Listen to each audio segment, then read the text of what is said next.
The following morning, Sonjin looked at Minsu as she peacefully slept in his arms. He couldn't believe how much happiness she brought into his life. With her, he felt a sense of peace and calmness he had never experienced before. As she slowly opened her eyes and greeted him, he asked if she was feeling okay and if she had slept well. Minsu nodded with a smile. He pulled her closer and asked if she was craving anything, assuring her that it didn't matter what it was. He would get it for her. He even joked that if she wanted Italian pasta, he would fly her to Italy just for it. Minsu laughed and commented that he seemed more excited about the pregnancy than she was, as if he were the one expecting. Looking into her eyes, Sonjin explained that since she was his wife, her pregnancy was something they were both experiencing. He said it was his duty to ensure that both she and the baby were well taken care of, and that he would be there for every step of the journey until the baby was born. Minsu looked at him with a smile, feeling lucky to have such a loving and considerate husband. She asked when they should share the good news with their families. Sonjin responded that they would tell them soon, but for now he just wanted to enjoy the happiness privately with her. He explained that once his family found out, his mother would likely want Minsu by her side every day, and he wouldn't get to enjoy her all to himself. Minsu agreed and rested her head on his chest as he gently caressed her hair. She asked when Wubin would be discharged from the hospital and mentioned that they should organize a welcome celebration for him. Sonjin replied that he wasn't sure, and perhaps Wubin needed to stay a bit longer since he had just come out of a coma. He agreed on the idea of the celebration, but stated they would need to discuss it with Wubin's mother. Pulling her closer, he gazed into her eyes and admitted that he felt like he hadn't spent enough time with her lately.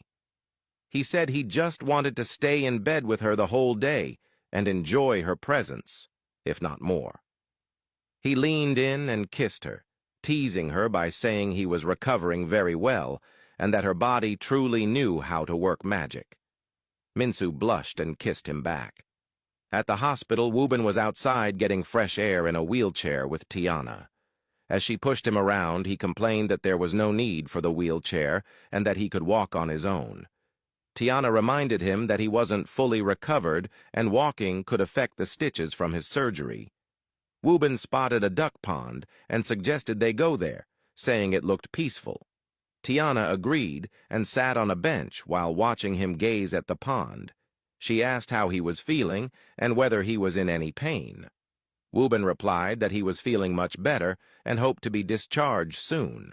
Still looking at her, he mentioned that he wouldn't be able to take her out for dinner. When Tiana asked why, Wubin laughed and said his girlfriend wouldn't like it. Tiana smiled and said she understood, even though it would have been just an innocent dinner. Feeling a bit guilty, Wubin offered to give her money to buy herself dinner or book a reservation at any place of her choice, which he would pay for. Tiana reassured him that it was okay and that he didn't need to do all that. Yuna soon arrived, greeted Tiana, and expressed her happiness at seeing Wubin enjoying the fresh air. She asked if she could take him for a stroll, and Tiana agreed, noting that she had to accompany them to ensure he was okay. As they walked, Yuna told Wubin that once he was out of the hospital, she wanted to formally introduce him to her parents. She said she didn't want their relationship to remain hidden, and was confident that her father now liked him, especially after he helped Tech bloom and saved Minsu at the wedding.